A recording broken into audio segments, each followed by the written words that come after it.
Ela mesma se definiu como um centauro voraz, emergindo de um abismo desconhecido e confrontando o medo das pessoas. E de fato, Grace Jones foi um furacão que varreu não só o cenário pop, como a vida dos homens com quem cruzou, com direito a muita suruba e escândalos. Este é o Sociocrônica e nós vamos dissecar mais um ícone da cultura pop.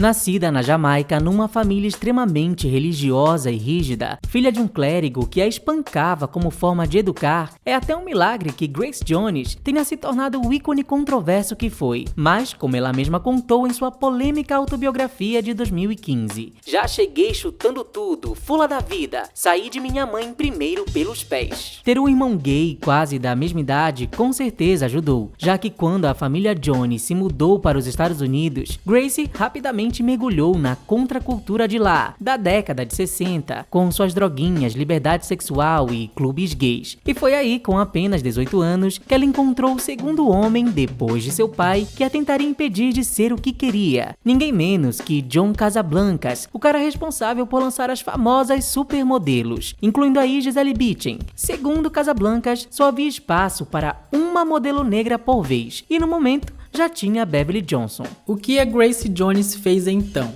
Segundo ela, a Grace foi para Paris do próprio bolso, e lá ela conseguiu se tornar uma modelo conhecida. O Casablancas ainda fazia de tudo para boicotá-la, controlando suas sessões de fotos, não conseguindo trabalhos para ela ou não a patrocinando como outras modelos brancas da mesma agência. Só que aí Grace Jones conheceu o fotógrafo Helmut Newton, conhecido pela sensualidade em suas fotos. Helmut se apaixonou pelos traços de Grace e não demorou muito para que os franceses a amassem também. Eles realmente ficaram loucos por mim. Não creio que tenha sido tanto minha aparência. Acho que eles adoraram o quão louco eu era, como um alienígena que havia desembarcado do espaço sideral, contou Grace. E também foi em terras parisienses que ela descobriu que não conseguiria ser monogâmica. Em Paris, seu primeiro namorado era o clássico francês dos sonhos que eu desejava. Mas isso não queria dizer que parei de ver outros homens. Eu teria um namorado, mas também teria outros 10 de boa. Confessa ela, sincera, em seu livro. Mas foi em Paris, graças a um produtor, namorado de uma amiga modelo dela, que a Grace Jones se envolveu com a música e decidiu focar nisso voltando para os Estados Unidos. E óbvio que, novamente, surgiriam ali novos empecilhos personificados por homens e amores polêmicos também. No final dos anos 70, Grace Jones até conseguiu assinar com uma gravadora de uma multinacional jamaicana, mas calhou do chefe dela ser Tom Moulton, o cara que mixou um álbum para Gloria Gaynor e acabou ganhando o apelido de pai da mixagem pra discoteca. Mas Tom era super controlador, e embora os primeiros álbuns de Grace com ele tenham dado certo sucesso para ela, a artista não tinha nenhum domínio do próprio trabalho. O fato de eu ter feito música disco realmente foi um acidente, admitiu ela. Mas hits como Anita Man, um cover de Edith Piaf e seu álbum Fame, e o fato de ela ser uma figura carimbada na icônica boate Studio 54, firmaram Grace Jones como uma figura incandescente no cenário pop disco de lá. Não à toa ela foi convidada para aparecer no infame e efêmero programa satânico italiano Strix, em 1978, já como uma personagem excêntrica, representando a cena disco americana. A gente já tem um vídeo sobre esse programa, se ainda não viu, confira lá. E foi nesse período que a artista ficou com um ex-namorado de uma amiga modelo. Era um francês, ilustrador e diretor de arte, chamado Jean-Paul Goude. Foi com ele que Grace teve seu único filho, Paulo, nascido em novembro de 79. Contudo, os dois não só viraram amantes como parceiros de arte, servindo algumas das imagens mais icônicas da carreira dela e da cultura pop, referências até hoje.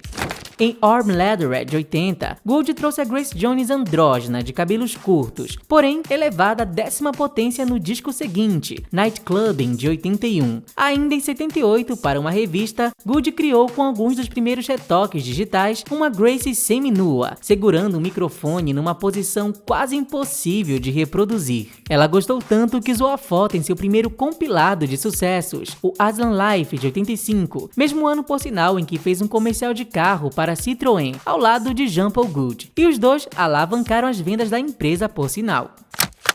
Embora a dupla fosse referência, a relação deles não era.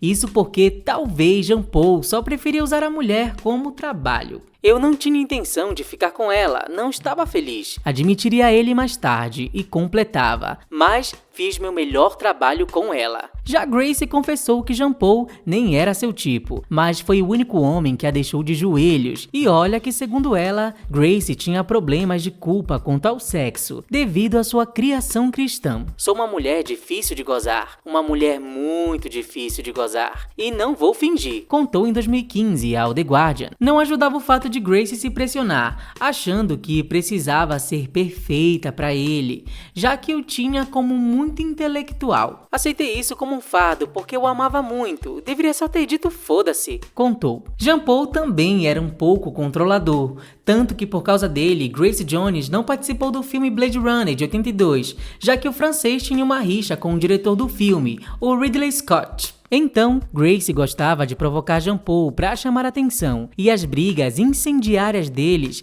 viraram inspiração para músicas ou clipes como o de Living My Life, onde ela aponta uma arma para a própria cabeça, quando uma discussão apaixonada vira uma canção, que vira uma imagem, resume sua biografia. Assim, na metade dos anos 80, a relação deles já se desgastava. Um dia, durante uma turnê na Austrália em 85, deprimida por ser seu aniversário e achando que Jean-Paul preferia o trabalho a ela, Grace Jones decidiu que, para abstrair, levaria para a cama um dos seguranças do evento e escolheu um sueco de 28 anos e 1,95 de altura, loiro e musculoso, que, por acaso, só estava lá para tirar uma grana, enquanto tentava concluir um mestrado em engenharia química. Era Dolph Lundgren, e o que deveria ter sido só uma escapadinha, virou uma relação de 5 anos, pois Grace adotou Dolph como seu guarda-costa.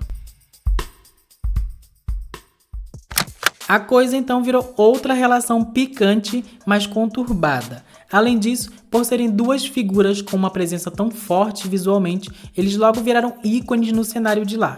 Tanto que ainda em 85, no mesmo ano em que eles se conheceram, eles já estavam posando pelados para Playboy, fotografados pelo amigo da Grace, o Helmut Newton.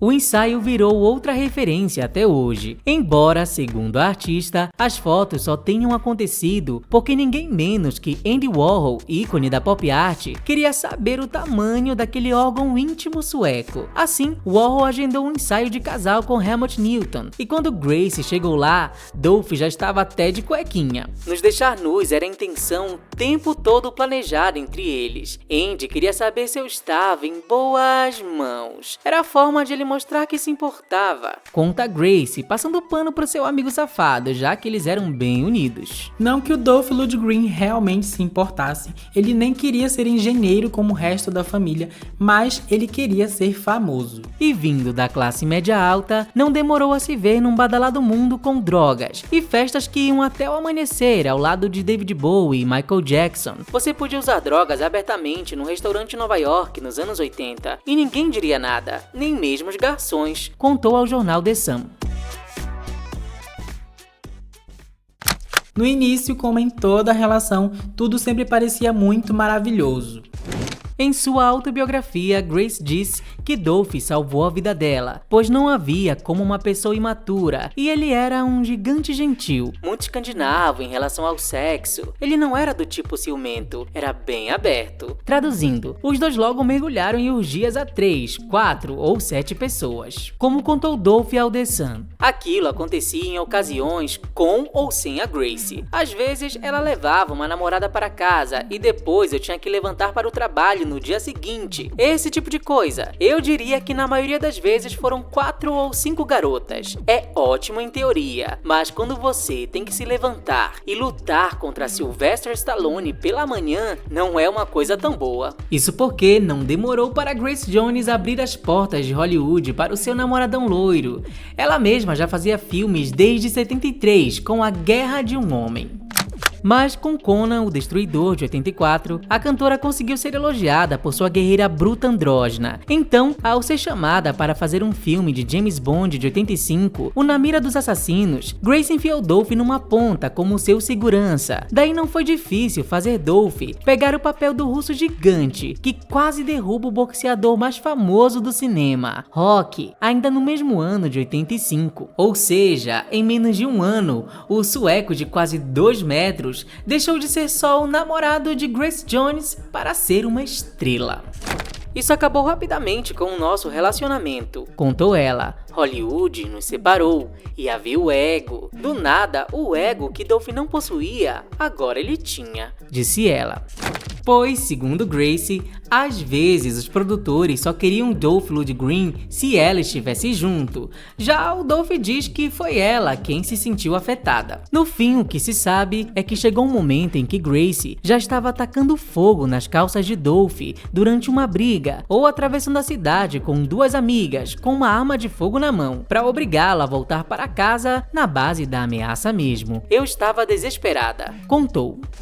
Assim, o poderoso casal também se separou, e nem é preciso dizer o quanto a comunidade negra criticava muito o fato de Grace namorar homens brancos. Se bem que quando namorou o produtor Chris Stanley, a artista disse que ele quase a matou quando estavam na Jamaica, sem mais detalhes. Porém, Grace Jones ainda seria usada uma última vez.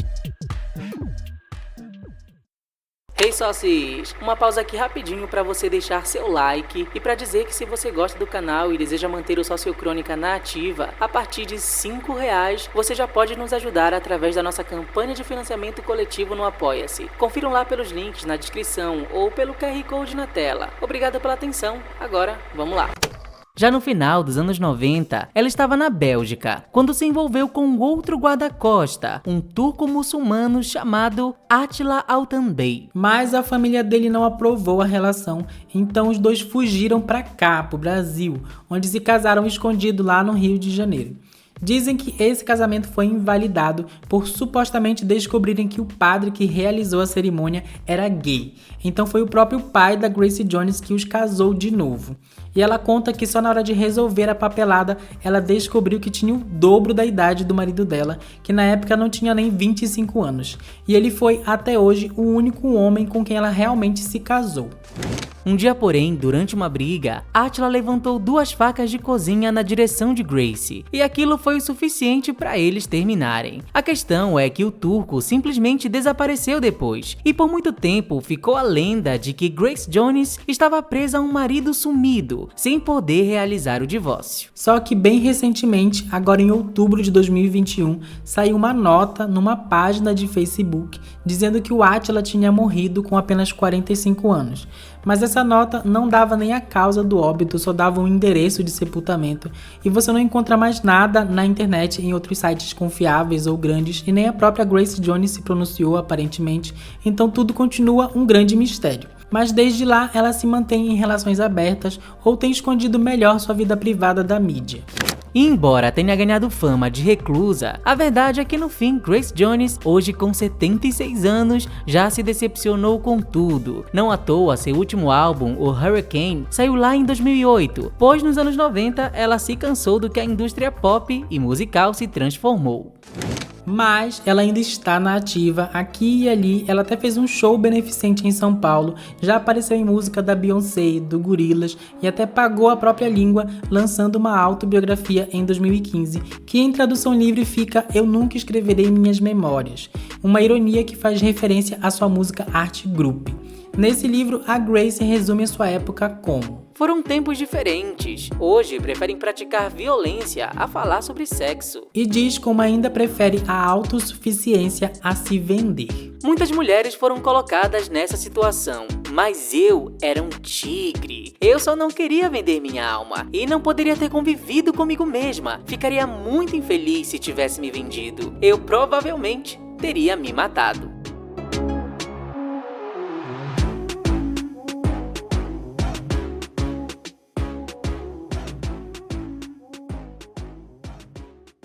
Oi, sócios! Obrigado se você chegou até aqui. As fontes vão estar na descrição do vídeo, mas a gente usou bastante a própria autobiografia da Grace Jones de 2015, que é bem babadeira, mas infelizmente não tem tradução em português.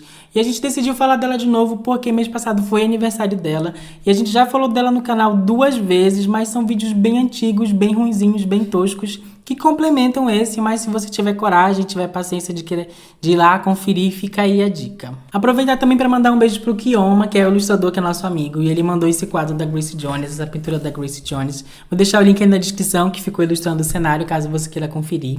Obrigado, Kioma! Aproveitem também para seguir a gente nas redes sociais, sócios, @sociocrônica em todas.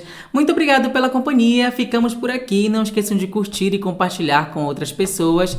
E caso não saiba o que comentar e quer ajudar aqui os sócios, comenta aí "Oi sócios" para ajudar a engajar o vídeo. Muito obrigado pela presença e até a próxima. Tchau!